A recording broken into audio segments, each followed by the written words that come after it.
Prabowo adalah seorang penolong yang senyap. Prabowo tidak pernah menggembar-gemborkan kebaikan-kebaikannya, lantaran semua kebaikan yang dilakukannya benar-benar dilandasi hati yang tulus, bukan untuk mendapatkan pujian.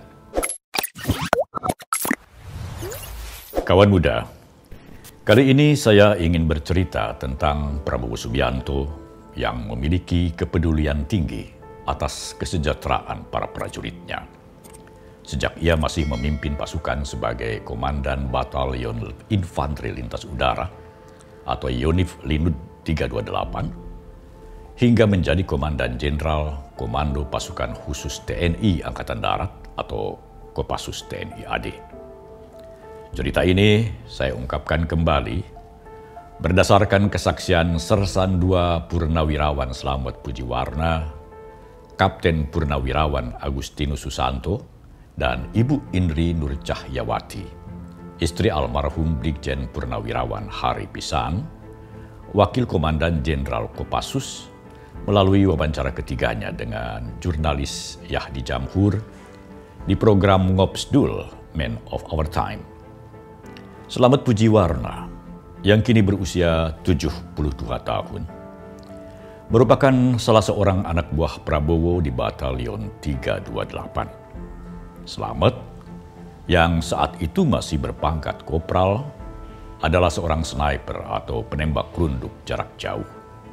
Juga seorang pembaca jejak yang sangat diandalkan, serta pernah mendapat penugasan menjadi seorang guru sekolah dasar di salah satu desa di pedalaman Timur Timur. Melalui kesaksian Slamet, terungkap bahwa tudingan Capres Anies Baswedan dalam salah satu acara debat calon presiden yang menyeratkan seolah-olah Prabowo tidak memiliki kepedulian terhadap nasib para prajurit, ternyata sama sekali tidak benar. Para prajurit Batalion 328 saat itu sudah mendapat perumahan yang layak. Mereka juga mendapat bantuan bahan makanan termasuk susu, bahkan peralatan dinas seperti pakaian seragam dan ransel pun dilengkapi Prabowo dengan uang pribadinya. Semua itu dilakukan Prabowo agar gaji para prajurit tetap utuh. Mengenai kesejahteraan para prajurit di Batalion 328 ini, pernah diungkapkan oleh mantan Kasat Jenderal TNI Purnawirawan Dudung Abdurrahman, yang saat itu sama-sama bertugas di Timur Timur di batalion yang berbeda. Dudung memperoleh informasi dari para perwira di Batalion 328 yang mengakui bahwa kesejahteraan mereka sangat diperhatikan oleh Prabowo yang saat itu masih berpangkat Mayor Infanteri. Kesaksian Jenderal Dudung ini pernah kita bahas melalui salah satu tayangan program Katamin Mod di kanal YouTube Man of Our Time ini. Perhatian Prabowo atas kesejahteraan para prajurit ini tidak terbatas saat mereka masih berdinas. Setelah pensiun pun, kesejahteraan para mantan anak buah Prabowo itu masih mendapat perhatian dari sang komandan, seperti kesaksian Sersan II Purnawirawan Slamet Pujiwarna. Tetapi tunggu dulu kawan muda. Sebelum sampai ke situ, saya ingin menceritakan terlebih dulu sebuah kisah yang ditulis Prabowo Subianto dalam bukunya Indonesia Menang. Cetakan pertama buku ini diterbitkan pada bulan Desember 2018 oleh penerbit Koperasi Garuda Yaksa Nusantara. Di dalam buku ini, halaman 27, Prabowo berkisah, suatu sore di lapangan upacara Batalion 328 yang dikelilingi pohon-pohon rindang, Prabowo mengumpulkan para perwiranya yang sebagian besar merupakan lulusan Akabri dan Secapa untuk menanyakan pendapat mereka tentang pohon-pohon tersebut. Kata Prabowo saat itu, pohon-pohon yang mengelilingi lapangan upacara sebaiknya ditebang karena mengganggu pemandangan. Kita ini kan tentara, harus luas pandangannya. Jadi, biar bersih saja, supaya dari kantor saya bisa lihat pasukan, ujar Prabowo. Padahal Prabowo sebetulnya sangat paham bahwa pohon-pohon itu sangat penting untuk kesejukan. Yang dilakukannya hanya untuk menguji para perwira apakah mereka bermental ABS alias asal Bapak senang. Satu persatu perwira itu ditanyainya, apakah mereka sependapat dengan gagasan untuk menebang pohon-pohon tersebut. Meskipun wajah-wajah para perwira itu tampak syok dengan pertanyaan Prabowo, mereka semua menjawab, "Siap, Pak. Gagasan yang bagus, Pak." Semua perwira setuju dengan gagasan tersebut. Tiba-tiba dari belakang Prabowo terdengar suara, "Ya, jangan begitu, Pak." Prabowo pun menengok ke belakang. Suara itu diucapkan oleh seorang kopral asal Jawa Timur yang sedang berjongkok. "Kenapa, Kopral? Maksud kamu apa?" tanya Prabowo. Sang kopral menjawab, "Ya jangan begitu, Pak. Ini pohon 20 tahun, Pak. Dulu saya tanam waktu saya masih remaja. Ini kan kami kalau tunggu apel kan di bawah pohon, Pak. Teduh, Pak. Kalau ditebang nanti juga banyak debu, Pak." Letnan Kolonel Prabowo, sang komandan batalion, langsung berucap, "Kopral, kau benar." Ia lalu berkata kepada para perwiranya, "Kalian dengarkan, kopral ini lebih jujur daripada kalian. Kalian kan takut sama saya. Kopral ini tidak takut." Sambil senyum-senyum, sambil ketawa-ketawa, para perwira itu mengakui bahwa sebenarnya mereka pun sependapat dengan sang kopral. Dari pengalaman ini, Prabowo mendapat pelajaran bahwa kadang-kadang mereka yang pangkatnya rendah, mereka yang di bawah, mereka yang wong cilik, justru lebih jujur daripada orang-orang yang punya pangkat dan punya kedudukan. Prabowo pun menaruh perhatian khusus kepada sang kopral yang tak lain adalah Kopral Slamet Pujiwarna. Malam harinya, Prabowo mendatangi Kopral Slamet untuk mendengar lagi ketegasannya tentang pohon-pohon di sekeliling lapangan upacara yang tidak perlu ditebang. Dan Slamet mengulangi lagi pendapatnya dengan tegas. Kopral Slamet yang dikisahkan Prabowo dalam buku Indonesia Menang ini sudah lama pensiun dengan pangkat terakhir, Sersan II. Mari kita dengarkan langsung kesaksian Slamet mengenai kejadian tersebut. Kami habis lari nih Pak ke Semaptaan. Udah gitu kita duduk santai dekat tiang bendera dengan Pak Musliman namanya. Sekarang udah ada di Yogyakarta. Beliau kan lewat bulak-balik. Pral, ini nggak panggil nama saat itu. Siap komandan. Menurutmu bagaimana tuh? Pohon-pohon itu ditebangin. Saya debat, padahal saya sadar itu atasan. Tapi saya punya dasar sepanjang benar, kenapa harus takut? Kalaupun kalah di dalam aturan manusia, saya nggak takut Pak. Tetapi Tuhan yang tahu isi hati saya. Oke, Bapak jawab apa waktu itu? Nah, jangan komandan. Kok bisa begitu? Saya dijebak juga, kok bisa begitu? Ini kan rindang gelap itu. Nggak bisa komandan. Ini ketika ada perlombaan lari ke Semaptaan, ibu-ibu pada main poli untuk berteduh komandan. Satu, dan kami saat itu ikut menanam pohon ini. Berpikir panjang lebar, akhirnya dipanggillah itu wakilnya Pak Munir atau siapa. Meeting. Perwira lain akhirnya terjebak oleh pertanyaan Pak Bowo. Kok seorang kopral punya pendirian begitu kuat, saya bingung katanya. Bingung.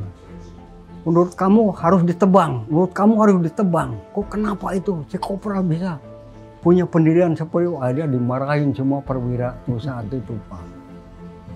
Karena menurut beliau pun pendapat Bapak benar. Ya. Setuju. Ya. Dan Bapak menyampaikan itu karena merasa benar, berani karena benar. Betul. Itu nilai itu yang Bapak nilai itu pegang ya. Betul, Pak. Slamet juga bersaksi bahwa perhatian Prabowo tidak terbatas pada para juridnya. Saat Slamet ditugaskan menjadi guru SD di pedalaman Timur Timur, dalam salah satu tugas untuk mengumpulkan keterangan dari masyarakat, ada seorang murid yang sekujur kakinya dipenuhi borok yang sudah sangat kronis, sehingga sangat menderita. Slamet pun menghubungi Prabowo, meminta bantuan sang komandan untuk mengobati penyakit yang diderita anak tersebut. Tidak lama berselang, Prabowo mengirimkan seorang dokter dengan helikopter ke daerah pedalaman itu untuk menolong si anak. Kejadian ini membuktikan bahwa sejak dulu Prabowo sudah memiliki kepedulian yang sangat tinggi untuk menolong orang-orang yang menderita tanpa melihat asal-usul dan latar belakang mereka. Kepedulian ini pula lah yang dirasakan Slamet Pujiwarna dan keluarganya setelah ia pensiun dari dinas militer. Saat istrinya menderita penyakit jantung, Prabowo mengirimkan dokter dan membawa istri Slamet ke rumah sakit untuk dirawat sampai sembuh. Begitu pula tatkala Prabowo mengetahui bahwa rumah Slamet perlu direnovasi, datang seorang utusan menemuinya dan menyerahkan sejumlah besar uang dari Prabowo untuk memperbaiki rumahnya. Namun, uang tersebut ditolak secara halus oleh Slamet, karena Slamet merasa rumahnya tidak perlu diperbaiki. Slamet mengatakan bantuan tersebut sebaiknya dialihkan maksud saya, untuk membantu seorang cucu perempuannya yang sangat ingin menjadi tentara wanita.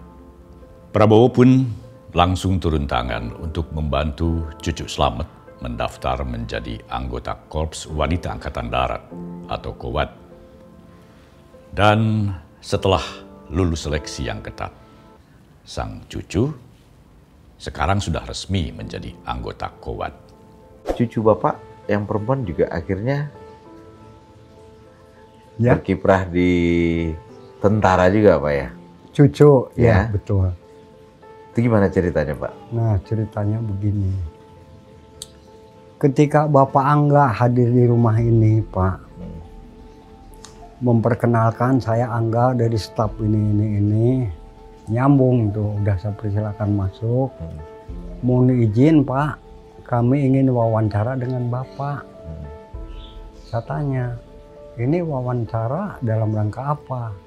Kalau Bapak sebagai petugas, setidaknya kami harus tahu surat perintah. Nah ini dari mana? Dari Pak Bowo. Mulai saya nih. Saya tanya, sandinya apa ketika masih dinas Mawar Merah? Oh, udah masuk, udah lanjut ya. Mawar Merah lanjut. Ya itu berkepanjangan nyampe 2 kali ke rumah ini. 2 kali waktu itu kami seizin beliau ingin menanyakan kepada Bapak Slamet beberapa pertanyaan, tolong dijawab dengan sejujur-jujurnya. Pas ini anak saya ada saat itu Pak, ini AOJ. Kita jujur ya Pak, nawarin uang 400 juta bentuk cek. Ini kami bukan menawarkan, kami hanya ditugaskan. Nah kenapa dia nawarkan uang 400 juta? Ternyata rumah saya disurvei. Udah nggak layak lagi dihuni, suruh memperbaiki rumah ini. Kalau saya berpedoman, sepanjang nggak bocor ngapain harus mewah-mewah. Iya. Nah, bukan kami tolak saat itu. Mohon izin Pak Angga. Saya bilang, saya bukan nolak tapi ditangguhkan atau dialihkan. Terus gimana Pak Slamet? Maksudnya, cucu kami ini baru tamat SMA. Ingin masuk KOWAD, mohon petunjuk dari Bapak. Terus ini masalah cek, Ya disampaikan, kami alihkan aja. Kenapa, kata Pak Angga? Kenapa kok meminta itu? Ini biar dikenang sama Pak Prabowo. Sebaliknya cucu kami biar mengenang beliau. Akhirnya masuk dilaporkanlah ke beliau. Kontak ke orang tuanya, udah kamu daftar aja. Karena ditanya mau daftar di mana, di ini. Akhirnya kita kasih biodata lengkap. Ya itu Pak, ceritanya seperti itu. Aslinya suruh memperbaiki rumah ini. Tapi Bapak lebih memilih pendidikan. Iya. Dan Pak Prabowo juga setuju. Nah, alhamdulillah Pak. Saya dengar tuh waktu ditelepon tuh suara beliau. Enggak, kamu urus sampai tuntas. Itu yang membuat hati saya senang Pak. Akhirnya dari berapa ratus yang lolos 48 Pak, Koat di Palembang tuh. Palembang ya. Karena saringannya begitu ketat. Alhamdulillah Pak, itu perjalanan cucu. Sersan II Purnawirawan Slamet Pujiwarna merasakan sendiri kebaikan Prabowo Subianto dalam menyejahterakan para prajuritnya, bahkan setelah mereka pensiun. Bagi Slamet, Prabowo adalah seorang pemimpin yang bertanggung jawab dunia akhirat. Seorang pemimpin berhati lembut yang oleh Slamet diibaratkan buah manggis. Luarnya tampak keras, namun di dalamnya sangat lembut. Oleh karenanya Slamet merasa sakit hati jika ada yang mengatakan bahwa Prabowo seorang yang kasar dan temperamental. Karena yang diketahuinya adalah seorang Prabowo yang lembut, yang sangat peduli pada penderitaan orang. Ia juga merasa sakit hati saat ada yang menuding seolah-olah Prabowo tidak memperhatikan kesejahteraan para prajurit. Karena yang dialaminya dan dirasakannya justru sebaliknya. Lalu mengapa tidak banyak orang tahu bahwa Prabowo sangat memperhatikan kesejahteraan para prajurit dan menolong orang-orang yang susah? Karena menurut Slamet, Prabowo adalah seorang penolong yang senyap. Prabowo tidak pernah menggembar-gemborkan kebaikan-kebaikannya, lantaran semua kebaikan yang dilakukannya benar-benar dilandasi hati yang tulus, bukan untuk mendapatkan pujian. Ini sesuai dengan ajaran berbagai agama yang menganjurkan bahwa sebaiknya tatkala tangan kanan mengelurkan bantuan, tangan kiri tak perlu tahu. Anjuran ini adalah sebuah simbol bahwa kebaikan seyogianya dilakukan dengan hati yang sangat ikhlas, tanpa mengharapkan pamrih. Ada 4 pelajaran yang diperoleh Slamet Pujiwarna dari Prabowo Subianto. Pelajaran yang kemudian diterapkannya hingga kini, yaitu kedisiplinan, kejujuran, ketulusan, dan jiwa sosial yang tinggi. Prabowo sering membantu orang-orang yang membutuhkan pada saat orang itu sendiri tidak menduga akan memperoleh bantuan. Jika Prabowo sering mengatakan bahwa dirinya sangat ingin membebaskan rakyat Indonesia dari kemiskinan, kemelaratan, dan penderitaan, itu bukan hanya lip service, karena ia sudah membuktikannya pada berbagai hal. Dan banyak orang yang mengakuinya, memberikan kesaksiannya, meskipun Prabowo sendiri sangat jarang mengungkapkannya. Prabowo Gibran, Man of Our Time.